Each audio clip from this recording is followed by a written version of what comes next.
Saviez-vous qu'améliorer la circulation dans les jambes est devenu une des recherches incontournables pour des millions de personnes qui se plaignent quotidiennement des douleurs aux pieds, aux genoux et aux jambes, simplement en marchant? Parfois, nous oublions combien le flux sanguin est important dans notre corps. La circulation sanguine est essentielle pour la santé globale, et toute altération du flux sanguin peut provoquer une série de problèmes comme les varices, l'athérosclérose, les problèmes de cicatrisation, l'engourdissement, etc. Si vous avez manifesté certains de ces signes et que cela vous inquiète, que diriez-vous si je vous disais qu'il existe des solutions, comme prendre des vitamines et suivre des habitudes saines? Aujourd'hui, je vais partager 4 vitamines très recommandées qui contribuent à une bonne circulation. Cependant, je promets de me concentrer à la fin sur la vitamine numéro 1, la vitamine qui transformera votre circulation et vous rendra la liberté de mouvement que vous désirez tant. Le meilleur, c'est que vous la trouverez dans de nombreux aliments que nous consommons et qui sont accessibles au moment de les obtenir. Alors, installez-vous confortablement pour que nous explorons ce merveilleux monde des vitamines qui contribuent à votre santé circulatoire et surtout la numéro 1, championne de la circulation, vous allez l'adorer. Les jambes et les pieds sont particulièrement vulnérables à la mauvaise circulation en raison de leur distance du cœur et de leur dépendance au système vasculaire pour l'approvisionnement constant en sang oxygéné. Une mauvaise circulation sanguine affecte nos pieds et nos jambes, bien avant que les signes visibles comme la fatigue excessive, la douleur dans les membres ou les picotements ennuyeux n'apparaissent. Cela peut survenir en raison d'un processus naturel de vieillissement, ou peut également être dû à divers facteurs de maladies artérielles, comme la maladie artérielle périphérique, qui est une conséquence de l'athérosclérose, une condition dans laquelle les artères se rétrécissent et se durcissent en raison de l'accumulation de plaques, ou en raison de problèmes veineux, lorsque les veines ont du mal à retourner le sang vers le cœur, et l'incontournable diabète. Les niveaux élevés de sucre dans le sang, avec le temps, peuvent endommager les vaisseaux sanguins, les rendant moins efficaces pour transporter le sang, contribuant ainsi à une mauvaise circulation. Vous êtes-vous déjà demandé comment savoir si vous avez ou non une mauvaise circulation? Eh bien, je vais partager immédiatement 6 signes d'alarme pour que vous preniez note et soyez très attentifs. Premier signe. L'un des premiers signes de la mauvaise circulation est l'engourdissement et les picotements dans les jambes et les pieds, qui surviennent généralement lorsque vous êtes assis ou debout pendant de longues périodes, ce qui peut être inconfortable et parfois douloureux. Passons au deuxième signe, les pieds froids même dans des environnements chauds, car le sang est responsable du maintien de la température corporelle et une circulation déficiente peut conduire à une sensation persistante de froid. Troisième signe, les crampes sont un autre indicateur, surtout après avoir marché ou fait de l'exercice. Cette douleur, connue sous le nom de claudication intermittente, se produit parce que les muscles ne reçoivent pas assez d'oxygène pendant l'activité physique. Quatrième signe, la mauvaise circulation peut causer des changements dans la couleur de la peau. Les jambes et les pieds peuvent devenir pâles, bleus ou rougeâtres en raison du manque d'oxygène adéquat. Ces changements de couleur sont plus évidents dans les climats froids ou après des périodes prolongées d'inactivité. Cinquième signe, un signe très fréquent qui affecte non seulement l'esthétique, mais aussi la santé sont les varices, qui peuvent également être appelées veines variqueuses ou araignées sur les jambes. Elles sont caractérisées par leur couleur rougeâtre et par leur forme de toile d'araignée située sous la peau, lesquelles apparaissent en raison d'un mauvais retour du sang. Bien qu'elles soient plus courantes chez les personnes âgées et chez les femmes, elles peuvent également affecter les hommes, étant provoquées par des parois et des valves veineuses faibles ou endommagées qui peuvent faire que le sang s'accumule ou même coule dans la direction opposée à celle où il devrait aller, c'est-à-dire vers le cœur, ce qui provoque l'apparition de varices, leur augmentation de taille et leur gonflement. Sixième signe, le syndrome des jambes sans repos. Certaines personnes avec une mauvaise circulation peuvent expérimenter ce syndrome, qui est une condition caractérisée par un besoin incontrôlable de bouger les jambes, surtout en étant au repos. C'est un trouble neurologique qui cause le besoin irrésistible de mouvement, souvent accompagné de sensations inconfortables ou désagréables dans les jambes, comme des picotements, des démangeaisons, des tiraillements ou des sensations de brûlure. Que pensez-vous de ces signes d'alarme? Présentez-vous certains d'entre eux fréquemment? Faites-le moi savoir dans les commentaires. Maintenant que vous en savez plus sur le langage de la mauvaise circulation et ses signes d'alarme, que diriez-vous si nous explorions 4 vitamines qui vous aideront à améliorer ce trouble qui est assez fréquent et que de nombreuses personnes en souffrent? Rappelez-vous que la 4e vitamine est notre plus recommandée, la plus puissante, la numéro 1 en importance. Nous commençons avec la vitamine B3 ou niacine, également connue sous le nom de héros silencieux. Ce super nutriment renforce les vaisseaux sanguins et augmente le flux sanguin. C'est une vitamine hydrosoluble essentielle pour le bon fonctionnement de l'organisme. Comme les autres vitamines du complexe B, la vitamine B3 joue un rôle important dans le système nerveux, l'aidant à rester en bon état, ainsi qu'à prendre soin de votre sang et à faire briller et paraître jeune votre peau. Merveilleux, n'est-ce pas? Et ce n'est pas tout. La vitamine B3 ou niacine abaisse le mauvais cholestérol et augmente le bon, ce qui est fondamental pour que le sang circule mieux. Elle est également géniale pour votre cerveau et peut jouer un rôle dans la protection contre le déclin cognitif associé au vieillissement. C'est pourquoi ce super nutriment qui fait beaucoup de choses en même temps est comparé au nom de héros silencieux qui aide votre corps à se sentir bien et à rester en bonne santé. Comme information importante, les cultivateurs, selon une étude, ont trouvé que la vitamine B3 peut avoir des effets positifs chez les patients atteints de diabète de type 2, car elle aide à améliorer la sensibilité à l'insuline.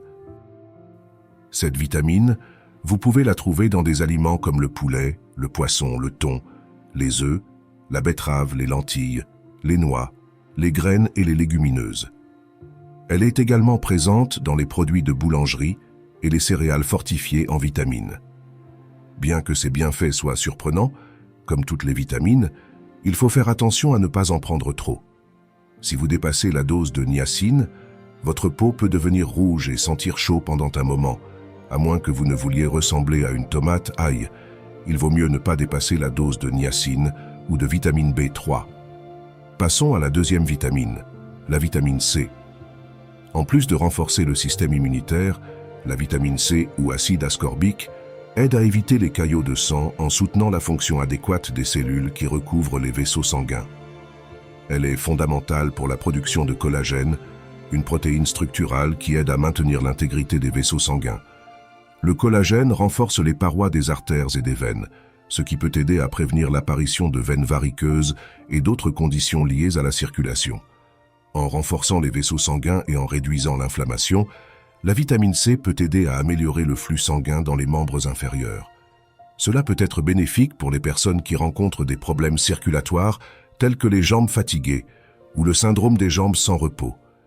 Cette petite gemme qui fait beaucoup de choses importantes dans notre corps, nous pouvons l'obtenir dans des aliments riches comme les oranges, les mandarines, les citrons, le kiwi, les fraises, la papaye.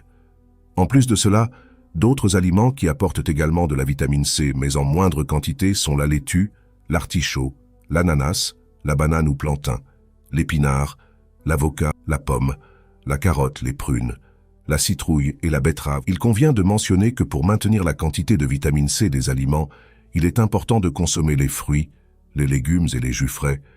C'est pourquoi il ne faut pas laisser les fruits comme la fraise, la papaye, le kiwi ou l'orange sans peau en contact avec l'air et exposés à la lumière pendant longtemps, car ces facteurs vont diminuer la vitamine C présente dans l'aliment, le saviez-vous?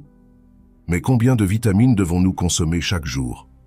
Selon les experts en santé, par exemple, les enfants doivent essayer de consommer environ 90 mg chaque jour, tandis que les filles doivent viser environ 75 mg par jour. Cela équivaut plus ou moins à une orange moyenne.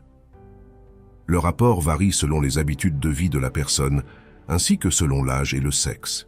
Bien, passons à la vitamine numéro 3. Nous sommes à un pas de connaître la 4e vitamine, la numéro 1, la plus recommandée de toutes. Et en plus, à la fin, je partagerai certaines recommandations en matière d'habitude à prendre en compte si vous souffrez de mauvaise circulation dans vos jambes ou pieds. La vitamine numéro 3, la vitamine K. La vitamine K est un nutriment essentiel dont notre corps a besoin, car elle joue diverses fonctions dans l'organisme. Elle est indispensable à l'assimilation des protéines responsables de la coagulation du sang, évitant les hémorragies. Elle donne une plus grande oxygénation de toutes les veines, les organes et les artères du corps humain. En plus d'éviter que n'apparaissent les veines variqueuses, elle aide également à éviter d'autres maladies circulatoires. Elle contribue à la santé des artères en aidant à réguler leur minéralisation. Un type de vitamine K, la vitamine K2, active une protéine appelée ostéocalcine qui aide à diriger le calcium vers les os et les dents et ainsi éviter qu'il ne se dépose dans les artères, étant important pour le renforcement osseux et dans la prévention de l'ostéoporose. Cela peut prévenir l'artériosclérose, le durcissement des artères, et améliorer le flux sanguin dans les membres inférieurs.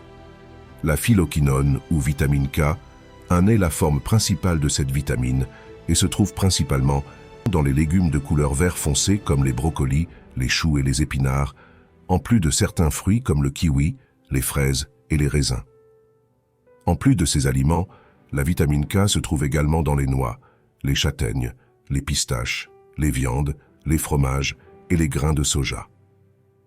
Les adultes obtiennent la vitamine K des aliments qu'ils consomment, et l'un d'eux est la tomate, qui est utilisée non seulement pour enrichir les recettes, mais qui apporte également de nombreux bienfaits pour la santé. L'Organisation mondiale de la santé recommande de la consommer crue dans des soupes froides, des salades, tartinée sur une tranche de pain ou en jus, mais l'idéal est de la consommer à tout prix. Bien. Et maintenant, oui, allons-y avec notre héroïne de la circulation. Voulez-vous la connaître? La plus puissante, notre plus recommandée aujourd'hui, je vous parle de la vitamine E. La vitamine E est un nutriment essentiel avec des propriétés antioxydantes. Cela signifie qu'elle protège les tissus corporels des dommages causés par des substances appelées radicaux libres. Les radicaux libres peuvent endommager les cellules, les tissus et les organes, et peuvent également influencer la circulation sanguine et la santé cardiovasculaire, y compris celle des jambes et des pieds. Cette vitamine qui va au-delà de ses effets immédiats sur les vaisseaux sanguins est une vitamine liposoluble essentielle pour le fonctionnement de l'organisme en raison de son action antioxydante et de ses propriétés anti-inflammatoires qui aident à améliorer le système immunitaire, la peau et les cheveux, ainsi qu'à prévenir certaines maladies comme l'athérosclérose et l'Alzheimer. Et attention, on pense qu'elle joue un rôle important dans certaines affections liées au vieillissement. La vitamine E protège les cellules endothéliales, les cellules qui recouvrent les vaisseaux sanguins et qui peuvent être endommagées par le stress oxydatif. La vitamine protège ces cellules, ce qui peut aider à maintenir la santé des vaisseaux sanguins et une bonne circulation dans les jambes et les pieds. En même temps, elle aide à former des globules rouges et élargit les vaisseaux sanguins pour éviter que le sang ne se coagule à l'intérieur d'eux. L'un de ces mécanismes d'action clés implique l'oxyde nitrique, une molécule qui joue un rôle crucial dans la dilatation des vaisseaux sanguins, permettant à ces derniers de se détendre et de s'élargir. Cette dilatation, également connue sous le nom de vasodilatation, non seulement améliore la circulation, mais aide également à réduire la pression artérielle, bénéficiant encore plus à la santé cardiovasculaire. Mais comment pouvons-nous inclure cette vitamine dans notre routine quotidienne? La meilleure façon d'obtenir les besoins quotidiens en vitamine E est de consommer des sources alimentaires. La vitamine E se trouve dans les aliments suivants: les huiles végétales de maïs comme les huiles de germe de blé, de tournesol, de cartame, de maïs et de soja, les noix comme les amandes, les cacahuètes et les noisettes, les graines comme les graines de tournesol, les légumes à feuilles vertes comme les épinards et le brocoli, les céréales fortifiées pour le petit déjeuner, les jus de fruits, les margarines et les produits à tartiner enrichis. Quand je dis enrichis, je veux dire que les aliments ont été ajoutés aux vitamines comme la E. Comme vous pouvez le constater, ces 4 vitamines, et en particulier cette dernière que nous venons de mentionner, apportent d'innombrables bienfaits non seulement pour votre santé circulatoire, mais pour la santé en général. Et c'est ce que confirme une fois de plus le Centre des maladies des veines. Les vitamines B3, C, K et la E peuvent favoriser la circulation sanguine dans le corps, aidant à protéger les vaisseaux sanguins, à les renforcer et à l'inflammation des veines. Cependant, bien que ces vitamines nous apportent les nutriments nécessaires pour une alimentation équilibrée, il est important de suivre des habitudes saines dans notre routine quotidienne et quelques recommandations très importantes pour obtenir le soulagement dont nos jambes et nos pieds ont besoin. Connaissez ces recommandations. Premièrement, il est recommandé de placer les jambes en hauteur en utilisant un petit escalier de 20 cm de hauteur tout en restant assis dans la même position. Vous pouvez effectuer des mouvements circulaires avec les chevilles ou de flexion et d'extension. Il est conseillé de le faire pendant 10 minutes en 2 séries de 15 répétitions. Le deuxième exercice est de marcher sur la pointe des pieds. Il a été observé que c'est toujours bon, mais en le faisant sur une surface douce ou irrégulière, cela stimulera la musculature de la plante du pied, ce qui contribuera à une plus grande stabilité des forces musculaires, mentionnent les spécialistes. Troisièmement, il est conseillé de doucher les pieds et les genoux avec de l'eau froide en effectuant un parcours ascendant pendant 3 minutes. Selon les médecins, l'eau froide obtient une contraction tant des capillaires que des muscles, améliorant le circuit parcouru par le sang dans cette zone. Quatrièmement, avant d'aller dormir, effectuez un massage sur les jambes. Pour cela, commencez du bas vers le haut. Appuyez de manière douce et continue ou intermittente jusqu'à la cuisse. Enfin, mes amis, de petits changements constants impactent profondément la santé circulatoire. Et si vous avez aimé cette vidéo, donnez un like, partagez avec vos amis, sûrement quelqu'un vous en sera reconnaissant. Voilà, nous avons exploré ensemble l'importance de la circulation sanguine et les moyens de la soutenir grâce à une alimentation et des habitudes saines. N'oubliez pas que votre santé est entre vos mains et que chaque petit effort compte pour améliorer votre vitalité. C'était Yann pour la vitalité. On se retrouve dans la prochaine vidéo. Merci encore pour votre attention et à très bientôt.